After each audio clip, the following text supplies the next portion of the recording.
Awesome. Welcome guys to Cut the Curve. I'm Philip Zweig. I've been an investor in Arizona 23 years now, and I'm going around the country investing. So I'm very excited about 2023 and our show where I interview entrepreneurs, mentors, and moguls. And today I want to welcome Sophia Willets.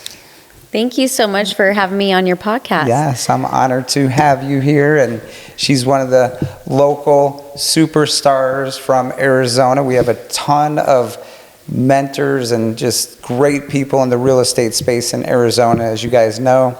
So Sophia specializes in multifamily, and we're excited to hear your journey and your story. So. Oh, that's so awesome. And it's definitely a huge honor to be here. And collaboration right now is number one. Putting yourself out there, showing up on podcasts, going to events, and networking with like-minded individuals like yourself. Couldn't have said it better, guys. That's all you need to do. That's a great place to be, right? And absolutely. And the magic happens. Absolutely. It's just putting yourself in the right room. And we met on Instagram or virtual room, and just showing up with like-minded people such as yourself. And, we're all investors in a way, but a lot of people want to know how we actually get there. Mm-hmm. So for me, my story actually falls really how I was raised. My dad was an investor, so I have a different upbringing than most Americans. My dad is from Austria. He was brought up in World War II, was adopted out, and raised by a single parent, but wanted more in his life to even make it past the 5th grade. So he was out there working hard in the streets. He lost his foot at 16 years old, rebuilding the streets actually out in Europe, and he wanted so much more for his life. And when he moved out to America when he was 21 years old, he couldn't speak English, so he actually learned how to work on cars and found another German-speaking engineer. And then from there, he actually started his own business and had his own car lot. But unfortunately, working on cars hurts your back, so he ended up selling his car lot and retiring at 36 years old, selling apartments. Amazing. Yeah. Amazing. So we all have stories, we all have mentors, we all have hard times, but you were very blessed to have someone that you could actually see in the home as an example. Did that help you? I wouldn't say necessarily blessed. It was a really hard... Or it could be a curse. Yeah. A blessing or curse. It was both, actually, because he was really hard on me growing up. We didn't have AC here in Arizona. If I didn't have my cereal finished in the morning, he had it waiting for me for dinner. We didn't waste anything. He used to drive cars that were an embarrassment, and he would start dumpster diving, finding stuff to fix his apartments, and I would hide my head like this. I'm like, oh, Papa, this is so bad. And I was, but I didn't. But the great thing, it made you stronger, right? Yeah. But you don't realize these things as you're growing up. You have kids. We'll talk about it. But we always embarrass our kids. I haven't embarrassed my kids yet. Or they haven't told you. Maybe they're not old enough to tell you. Yeah, no. It's funny because these are your life learning lessons. So my parents never gave me anything. So I started hustling ever since I was 12 years old. I had over 35 jobs, always in sales, door knocking doors, trying to sell candy, trying to sell newspaper, trying to make something happen because I wasn't necessarily very good at school. So this is going to be a fun podcast, guys. I didn't really, barely pass high school. I think they passed me just because they felt sorry for me. It's kind of embarrassing to say, but they're for me, I was there has to be a better way. So I went and had a lot of success with sales. And then, I was very financially independent. I moved out when I was 17 years old, and I bought my first house when I was 19, and I rented out every single bedroom I had, including my laundry room, because it was big enough to throw in a little swamp cooler in there and actually rent out that space. So I was cash flowing at 19. Yeah, I know I was probably in the bar working at 19. I was not thinking about investments, so that's pretty... Yeah, for me at the time, I just had a boyfriend, and I was like, why not rent out the rest of my rooms? So that kind of started on my journey into real estate. Now, Did you think of that on your own, or did you read from no, a book, I thought of it on my own because I thought of an opportunity. I was like, man, I have all these empty rooms. I know I could get a roommate. So why not? Yeah, because that's where the true freedom comes, when you guys start thinking that way, where you're not exchanging your time for money, right? Yeah. Because, we could have 10 jobs, but how many hours do we have to work at those 10 jobs? So it's really important to show that that's a different way that you're earning income. Yes. So I thought it was a big baller making $33,000 a year when I was 21. I'm 40 now. But I was like, I'm a manager of a camera store. I'm like #1 in the nation. I make the best sales. I was balling at that point. I was living my best life. It's so funny. Like those little milestones that as you get along there. And then I started working at a furniture store, and this has actually really shaped how I really put people's needs first, because I worked at Lazy Boy, and they really taught me a very incredible sales process that really kind of transformed the way that I get in and get to really know people, because it was all dependent 100% commission. The more houses that we got into their home, we decorated their homes, the more money you make. And at that time, I think I was, 22 years old, and I remember getting my first $7,000 paycheck, and I was like, I hit the jackpot. This is amazing. And quick, before you go into 7, when you consider yourself a big baller, what does that mean? Like, for me, like at the what time, does that mean in your mind? Like, for me, a big baller was like, I'm making so much money. Like, I obviously, like, for me at that time, when you're a certain age, and obviously look how much our dollars actually devalued. You know what I mean? Right. At that time, that was like $33,000 a year was like making almost $80,000 a year at this time. Gotcha. Back in the early 2000s. And that was at the camera store? Yeah. And how were you so successful, like, doing your job compared to, it sounds like you excelled at that job, right? Like, what made you better than everyone else in that camera shop? Biggest thing is I like to upsell and find out what people's needs are and make sure that they're 100% covered on not just a camera. They need a memory card with it. They need a bag. They need a warranty. They need to get a film membership. They need to get like an extra lens with their equipment. Maybe they need a flash. Maybe they need to do all these other things. I'm like, how extensive do you want to, like, what are you trying to achieve here? And I would really be like asking all these questions. So you're really diving deep into their needs. Creating a moment with somebody that hasn't been done before, like, and actually care about people, because you can't pay people to care. I love that. You can't pay people to care. No. It's a good one. Yeah, exactly. So for Lazy Boy, this is when I was like, I'm making all this money. At that time, I was making $65,000 a year, so that's double. So I'm like, at that point, I thought I was a millionaire, okay? But I ended up getting myself $1 million in debt at 24 years old. My dad at this time was telling me, honey. Listen, guys, if you're 22 or 24, yeah, he's like, don't buy anything right now. The market's going to crash. This is in 2006. Papa, you don't know what you're talking about. He sells his apartments, and he made several $100,000. I'm like, oh, that's why you had those shitty apartments for this long. And he's like, I'm telling you, Sophia, the market's going to crash. I'm worried about you. I'm like, oh, no, Papa, you don't know what you're talking about. This is when you should listen to your mentors, but when your mentor's your father, sometimes that may be a little different. So I would say I was a wannabe investor. Everybody at Lazy Boy were all buying properties. They were giving me loans on a napkin. I would just pretty much call Countrywide at the time. Oh my goodness, don't get me started on Countrywide. Yeah, I called Countrywide. I'm like, hey, I'm going to buy this property, but I might foreclose on it. And the loan officers would say, I didn't hear that, and they would give me the money anyway. So this is how, like, the great 2008 recession, which is not really a recession because all they did was cover up all that debt with more bad debt. We're going to call it a lot of BS. A lot of BS, which now we're paying for it now, and it's coming up now in this next cycle. But I lost everything. I was $1 million in debt. My dad was right. I had to do a loan modification. I had to get rid of all my cars. I gave up everything. Let me give her a high five.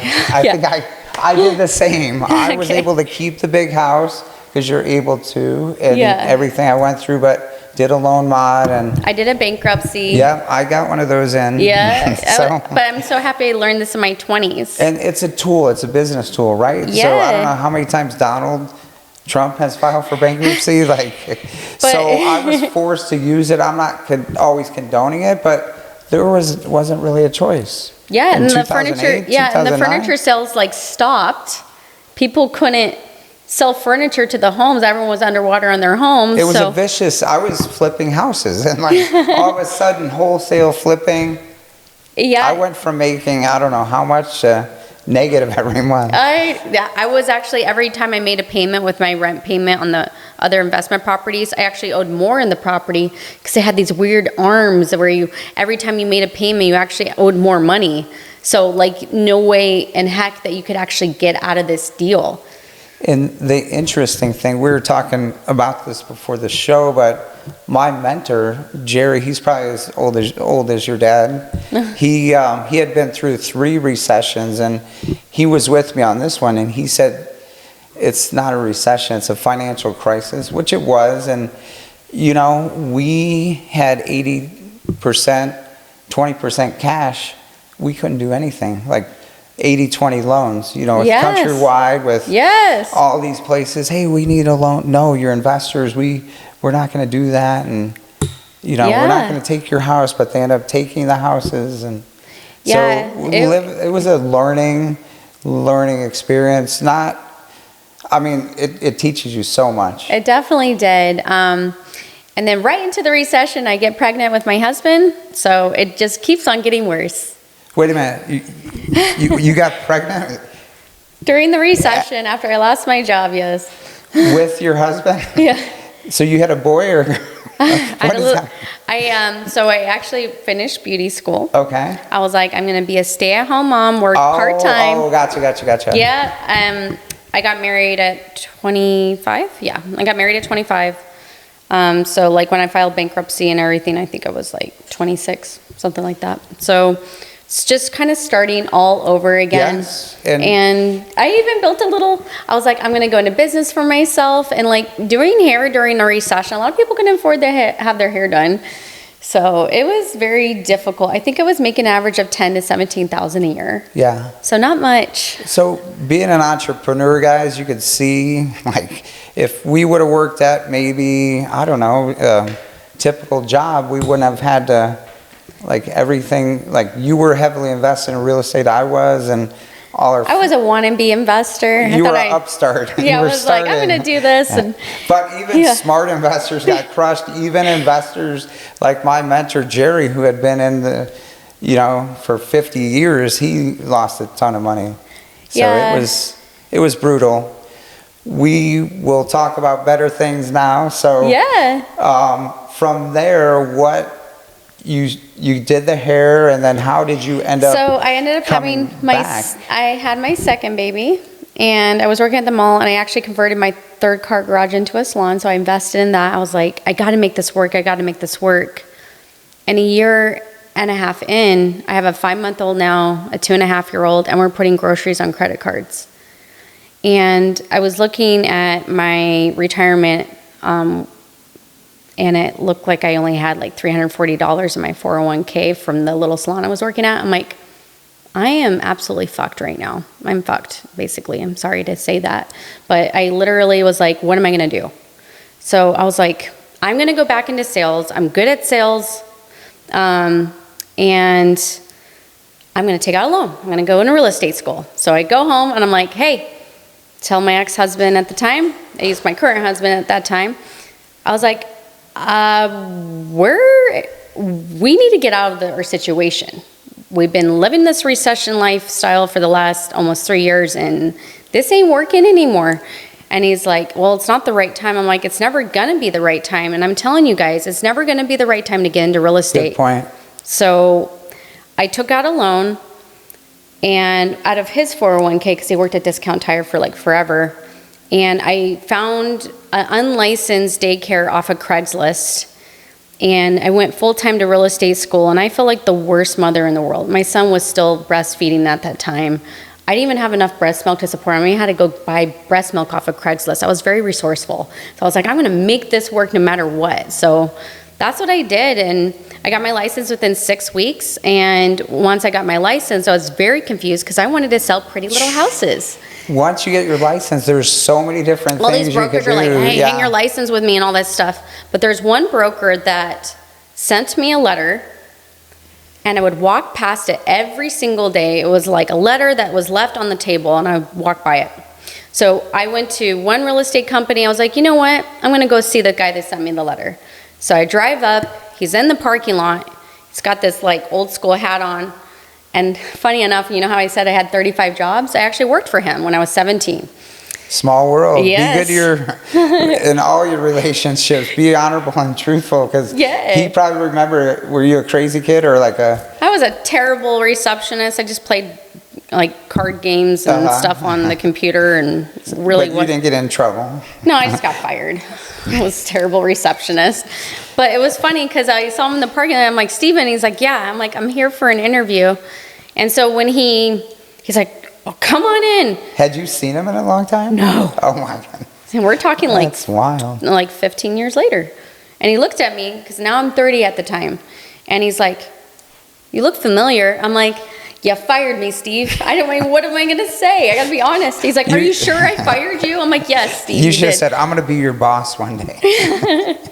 So it was Steve Fowler with SJ Fowler Real Estate. Oh, I've heard of Steve Fowler. Yeah, he's great. I've done some Old deals school. with him. He taught me about mailing, but like the biggest thing that appealed to me was I could sell residential, multifamily, office, or any other type of product. I'm like, oh, recession proof. That's who I'm going with. So It's so funny you Yeah. think like that, because I know a lot of you guys who were going through it or have heard about it, that wouldn't be your first inclination. So it's just a different way of thinking. You're seeing the opportunity where some other people would be maybe like, oh, I can't get into real estate because Yeah. it's too, like, I can't make any money. yeah, and it is hard. I faked it till I made it. Steve actually sent me a LoopNet lead, and I made my first transaction happen in 10 days. I did 5 transactions with that same buyer. I sold him a little fourplex for $210,000. Your very first buyer? Very first buyer sold 5 properties for me. He actually works for me now. He has his license. Most people that actually buy from me end up working for me, which is kind of crazy. But so I sold 24 buildings my first year, and my ex-husband quit his job. 24 buildings. So what does that mean for people 24 watching? apartment transactions. So 4, what's a multifamily then? So it can be anywhere from a 2 to 5, 20 unit apartment, 40, 50, Okay. 100 units. So when I say 20 transactions, 20 different buildings. Oh, your first My year? very first year. So it caused my... That sounds like a very high number. Was it? the buildings at the time, they were only like 150,000, 200,000. I was selling apartment units for $40,000 to $60,000 a unit. Oh, okay. This is 2013. Gotcha. Yeah. So now I'm selling the same apartment complexes for $2 million, $1.8 million, $1.5 million. So now we're at like the $300,000 to $450,000 to $550,000 price point per unit.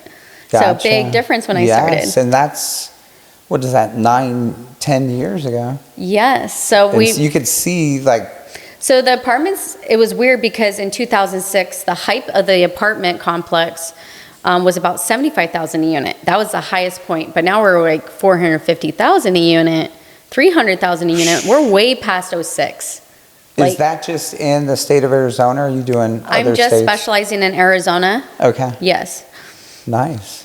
So like I've seen the market change. So how pivotal was it to have Steve as your first, like, he was broker? a great start, but But as a start, you evolved, right? yeah, You the kinda investors Steve taught me a good like basis, and then like the investors that I actually sold building to That's are the where- ones that actually taught me. Because they're the numbers, right? They were the numbers. I didn't even understand what a cap rate was. I thought like the lower the cap rate, the better. Like when I first started, I just didn't understand, but I learned very quickly And then I became like a real pro at it, finding And this opportunities. was the girl that didn't like high school? Yes. Or school? No, I still don't like school, but It's not for everyone, right? yeah, I actually like to draw. So I would draw all over my papers and like I get yelled at by the teachers. So like for me, I was always like constantly dreaming, or like, I'm like, how can I make my money work faster? So for me, I'm like, I always like to skip all the other stuff and make my opportunity, like basically our money, work harder for me. It's like, I have a friend that said like every dollar is a soldier. It needs to be working for you. You know what I mean? So you need to put it to work. So You do. And, you know, if you guys haven't read The Richest Man in Babylon, I don't know if you've read that classic, but it talks about making it, but then it also talks about growing it and then, you know, leaving a legacy. And it's Absolutely. a simple parable. But yeah, 100% So for me, you know, I was very successful, just wasn't successful in my relationship. I was able to get out of my marriage, which was good because it wasn't healthy for me or the children. We're good now. I was able to meet my new husband back in 2018. And, you know, when you go through a divorce, it's hard because they start taking from you. You know, it wasn't a fair divorce and the way things ended, but divorces are, I mean, I've only been through one. you just want to be through one. Yeah, one and done. One is enough. Yeah. I don't think they're ever, at least, they get better. Let's just They say get better, let's yeah. just With say this that. kids, Yeah. it gets better. But all I had left out of that divorce was about $200,000, and I made $750,000 every year. And then you know, like you have a partner that wants you to buy nice things and keep on spending and not investing. You're just spending it on stupid stuff that doesn't matter. Yeah. Lots of cars, lots of nice houses, houses in New York on a lake, like all this stuff that we don't need. And it put all the pressure on me because he ended up being just a stay-at-home dad.